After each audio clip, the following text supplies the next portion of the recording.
Today, our presentations will be recorded for training purposes. I'm Lakeisha Tate, the Administrative Coordinator who will be presenting the Virtual Technical Assistance Training for Pre-Award Services.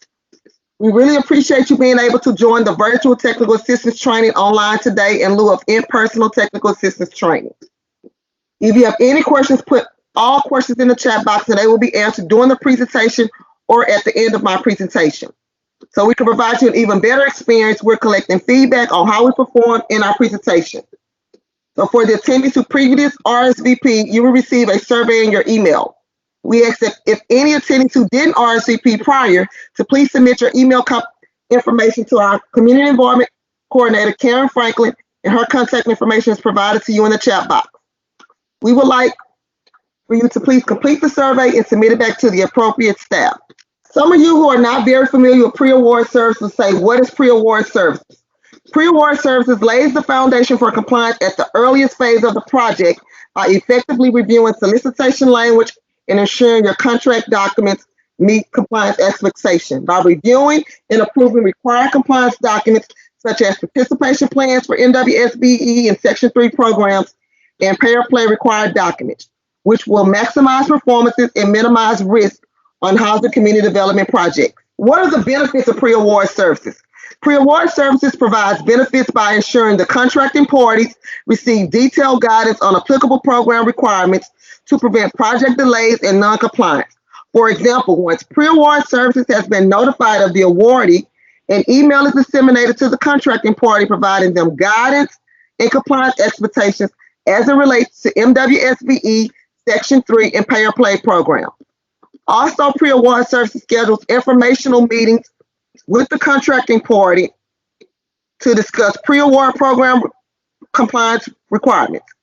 We request use of funds, cost allocation, and pertinent context or benefits that pre-award services provide to the contracting party to accurately ensure project activity will be subject to MWSBE, Section 3, and pay-or-play requirements. Pre-award services also provide local businesses and residents promoting economic and employment opportunities to Section 3 businesses, MWSBE firms, and Section 3 residents. Pre-award activities will ensure project activities will be subject to comply with MWSBE, Section 3, and pay-or-play regulatory requirements.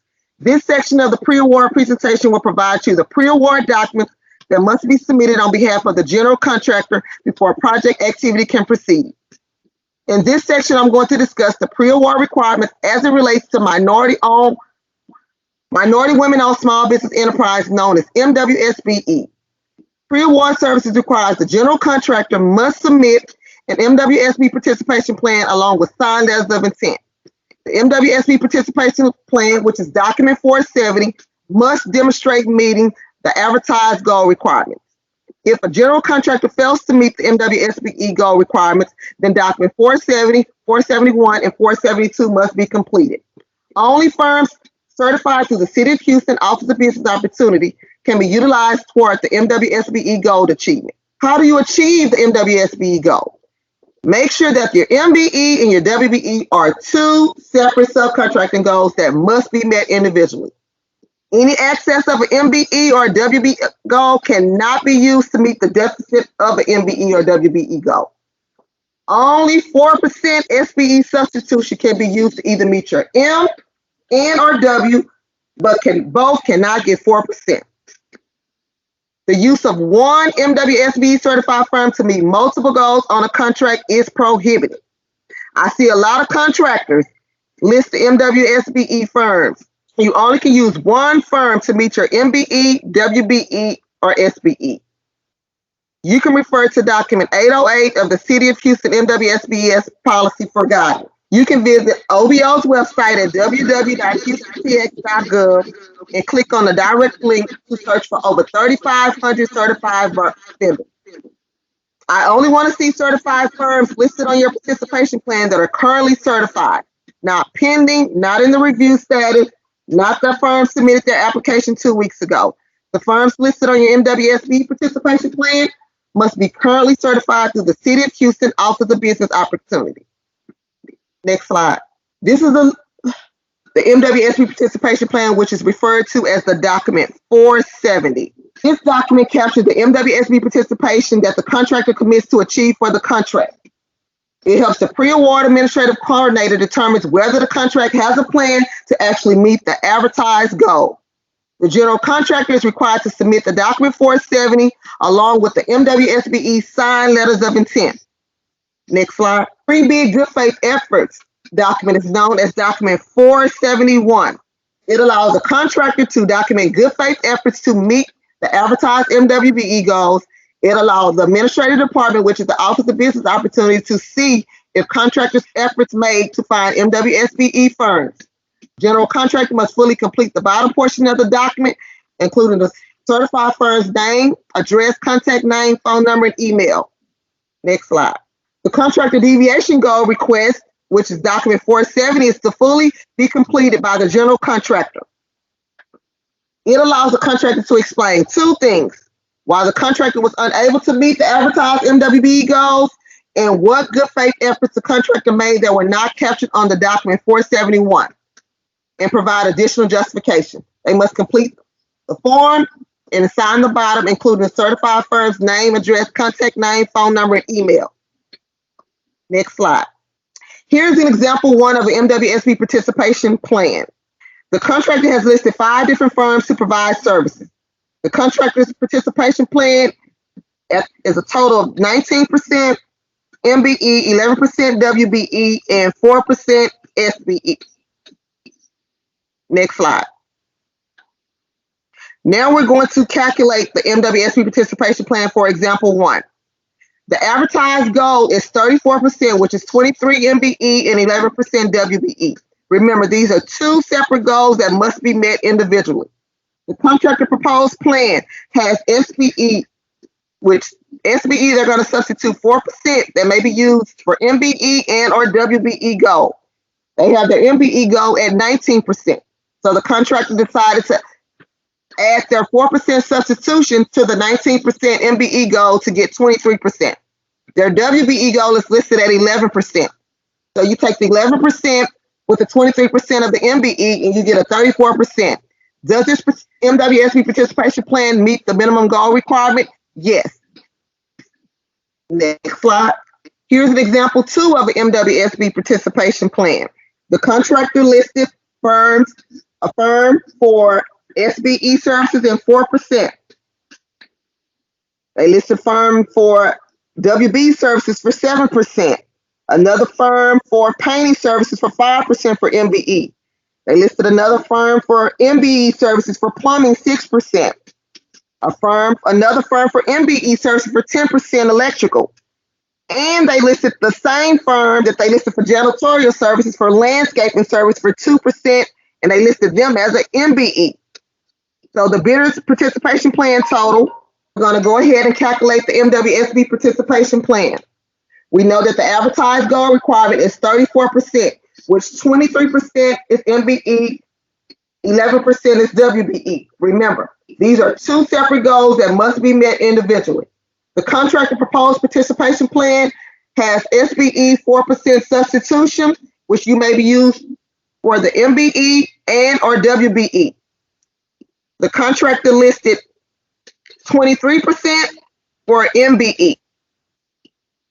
But the use of one MWSBE certified firm to meet multiple goals on a contract is prohibited. Therefore, the contractor will only receive the 21% because 2% was deducted because they used the same firm to meet the SBE and MBE goal.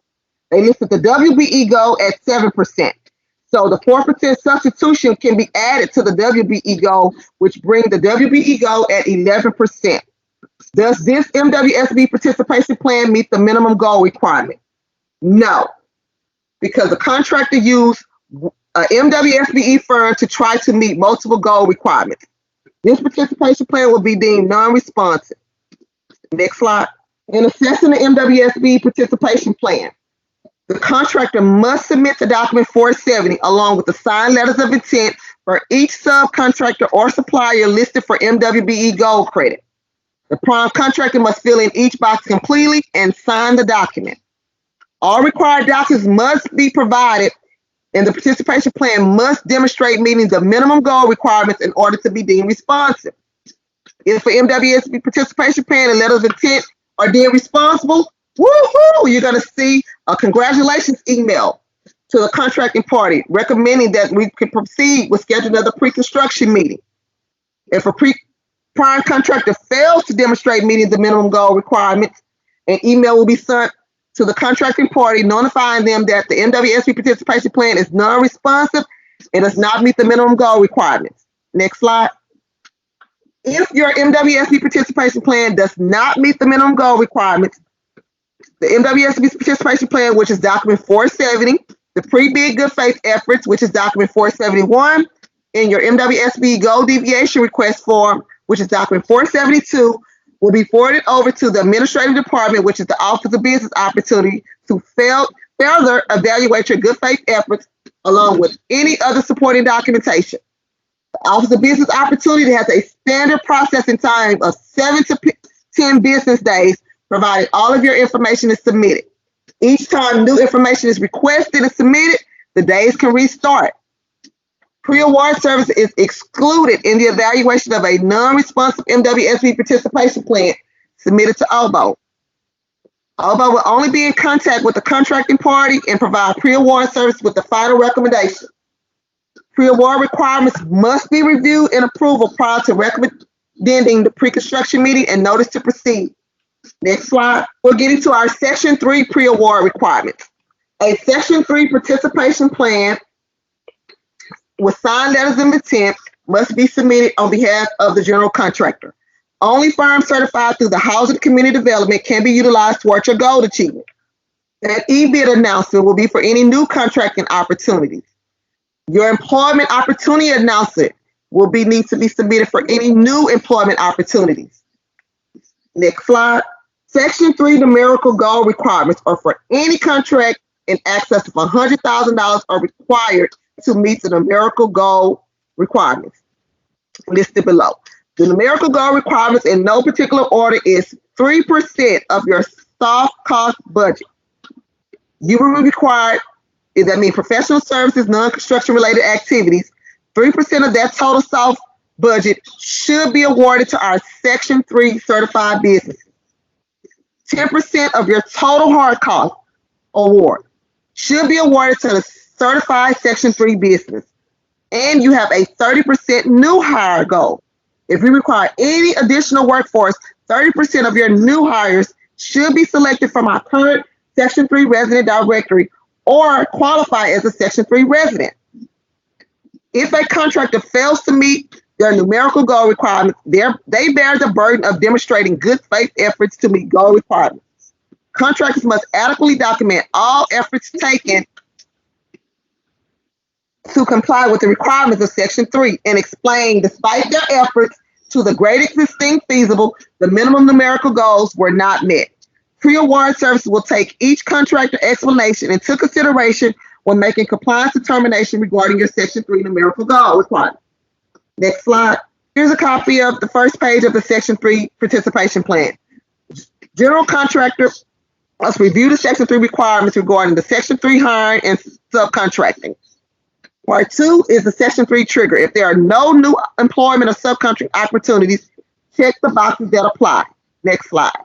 It's a Section 3 participation plan. So the Section 3 hiring plan requires that the need for contractors to hire new persons to complete Section 3 covered activity.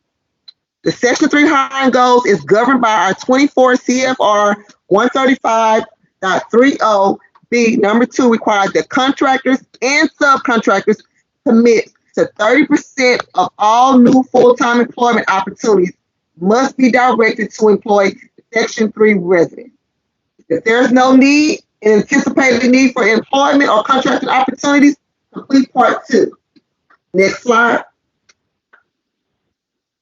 Section 3 participation plan. Only contractors certified through the City of Houston Housing and Community Development Department may be used towards your goal requirements. If subcontracting is utilized and this section is not completed, the contractor submission can be deemed non-compliant. 10% construction and 3% soft cost goals are 2 separate goal requirements. The contractor must fully complete the subcontracting plan commitment form with the company's name, signature, phone, and date, the contract amount, or the total percentage of the contract. The Section 3 participation plan must be accompanied by signed letters of intent. Next slide. The Section 3 signed letter of intent. The Section 3 letter must be accompanied with your Section 3 participation plan. It must be completed entirely. The bid amount should be your total hard cost or soft cost amount. The Section 3 goal should reflect either it's going to be your 10% hard cost or your 3% soft cost goal. The general contractor and the Section 3 business concerns must sign and date the letters of intent. If the Section 3 letters of intent are incomplete, it will be deemed non-responsive. All information must be provided in order to be deemed responsive. Next slide. Accessing the Section 3 participation plan. The contractor must submit a Section 3 plan with their signed letters of intent for each subcontractor you're listed on your Section 3 goal for goal achievement. The contractor must fill in each box completely and sign the Section 3 plan. The Section 3 letters must be completely filled and signed by the prime contractor and the subcontractor. All of the required documents must be provided, and the prime contractor must submit a plan that demonstrates the good faith efforts in meeting the numerical goal requirements in order to be deemed responsive. If the Section 3 plan and letters of intent are deemed responsive, you'll receive a congratulations email to the contracted party recommending proceeding with the scheduling of the pre-construction meeting and project activity. If the prime contractor fails to demonstrate good faith efforts in meeting the minimum Section 3 numerical goal requirements, a notification will be sent to all the contracting parties that the Section 3 plan was non-responsive, and notice to proceed with project activities is not recommended until further notice. Next slide. The Section 3 participation plan that do not demonstrate good faith efforts toward meeting the minimum goal requirements will be attempted to be cured by pre-award services in the general contractor within 7 to 10 business days. A meeting will be scheduled with the general contractor to cure your Section 3 participation plan with the administrative coordinator and will allow the general contractor to resubmit a revised Section 3 plan within 7 business days. If a cured revised Section 3 plan is submitted and approved, the pre-award services will recommend proceeding with project activity. If Section 3 compliance with numerical goal requirements are not demonstrated prior to project activity by the general contractor, efforts to achieve compliance must be made throughout the duration of the project. A final determination of recommendation to proceed will be pending certification completion by eligible firms. The general contractor failed to demonstrate good faith efforts to the greatest extent feasible to meet program requirements. A non-compliance will be included in the city's program records. Section 3 pre-award required documents must be reviewed and approved prior to scheduling of a pre-construction meeting and issuance of a notice to proceed. E-bid announcement requirements. The e-bid announcement must be sent to the pre-award administrative coordinator for review and approval at the earliest phase of the project. The general contractor shall submit an e-bid announcement that lists the scope of work, the minimum classifications, contact information, and a bid due date of minimum is 2 weeks. The pre-award service will disseminate the Section 3 business and housing community development, the Section 3 directory, into the MWSBE firms and the City of Houston Certified Directory. Next slide. Here's a copy of the Section 3 e-bid announcement. The date must be provided. The bid date must be a minimum of 2 weeks. I advise any prime contractor that wants to submit the e-bid announcement to actually submit the e-bid announcement for review and approval 1 to 2 days before the date you want it to be distributed out to the online directory. Make sure you include the name of the project, a description of the qualifications, and a bid due date of minimum of 2 weeks. Next slide. Section 3 bid tabulation will be submitted at the end of the solicitation period, 7 to 14 business days. The general contractor must submit a bid tabulation to pre-award administrative coordinator after all bids are received. The bid tabulation must indicate which awarded contracts with the Section 3 business or indicate a bid was not received by a Section 3 business concern. Or if the successful candidate was not a Section 3 business concern, a letter of explanation must be submitted by the general contractor detailing the reason for not selecting the qualified Section 3 business concern. Next slide. Employment opportunity announcement. For any new opportunities, an employment opportunity announcement should be directed to Section 3 residents. The employment opportunity announcements must be provided to pre-award administrative coordinator for review and approval prior to disseminating to the Section 3 residents directory. The coordinator should be notified of the results of the successful candidate 7 to 14 business days after the bid due date. The results should include the name of the new hire, the Section 3 classification, and an explanation of opportunity did not result in the selection of that Section 3 resident. If that employee is not a Section 3 resident and is not eligible for certification, a letter of explanation should be submitted to the pre-award administrative coordinator detailing the reason for not directing those opportunities to a Section 3 resident. Here's a copy of an employment opportunity announcement. Please have the date. The application deadline should be a minimum of 2 weeks. The project information, who is it from, the position needed, and the contact information is very important. So when the Section 3 residents complete the form, they can submit it back to that contact. And you can also provide any questions or concerns that the resident might have regarding the EOA announcement. Pay or play activities in regards to pre-award. Pay or play is Article 6 of Section 7A of the City Charter of the City of Houston and the City of Houston Code of Ordinance, Chapter 15, Executive Order 1 through 7. Next slide. Pay or play pre-award required documents. Pop 1 is required, which is the pay or play acknowledgement form. Pop 2 is the pay or play certification of compliance with the pay or play program. Pop 3 is the pay or play program, which lists subcontractors. And the B2G Now Management System Access Form is required. Pay or play pre-award documents must be submitted for review and approval prior to scheduling of a pre-construction meeting and notice to proceed. Form Pop 1, which is the pay or play acknowledgement form, the prime contractor acknowledges the pay or play program and agrees to comply with the pay or play program. The prime contractor must complete and submit pre-award required documents to the pre-award administrator. Next slide. Form Pop 2 is the certification of compliance. The prime contractor chooses how they will participate in the pay or play program. Are you going to pay, play, or both? The Pop 2 form must be submitted to the pre-award administrative coordinator. Next slide. Form Pop 3. Pop 3 form is going to list all the subcontractors. This form is completed by the prime subcontractor. This form needs to be completed. It needs to list all of your subs. So what I'm looking for when I review this Pop 3 form is that all of the subs that you listed on your MWSBE participation plan, including suppliers, should be listed on your Pop 3 form. All of your subcontractors that you listed on your Section 3 participation plan should be listed on your Pop 3 form.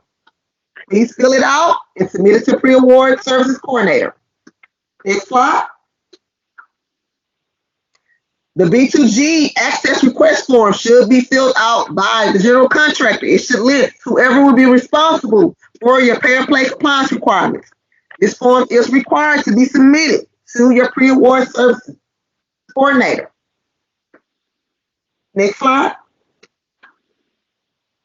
We're going to discuss the required solicitation documents.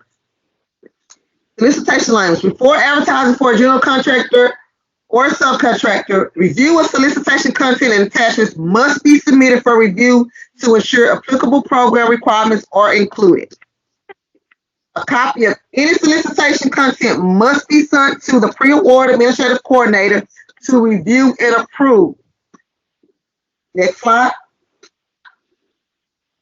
The solicitation language for MWSBE must be included verbatim. It includes the MWBE advertised goal, and it also refers to your good faith efforts. The Section 3 language should be included verbatim. Next slide. Pay or play language should be included in your solicitation. Next slide. Any of our multifamily projects that are funded with the CDBG DR17 funds, workforce provision measures will be applicable and should be included. The DR17 additional compliance provision will include that 10% of all employees must be Section 3 residents. 10% of all apprentices must be Section 3 residents. And all Section 3 residents must receive pay or play incentives. If the project is funded with DR17 funds, workforce provisions measures must be included. The prime contract required documents. The prime contract must reference and include the following documents regarding local, state, and federal compliance requirements. You should include the federal labor standard provisions as it relates to MWSBE, Section 3, and pay or play. Your contract compliance forms for MWSBE in Section 3. The document 808, which is the requirements of the City of Houston program for our minority, women, and small business enterprise, must be included.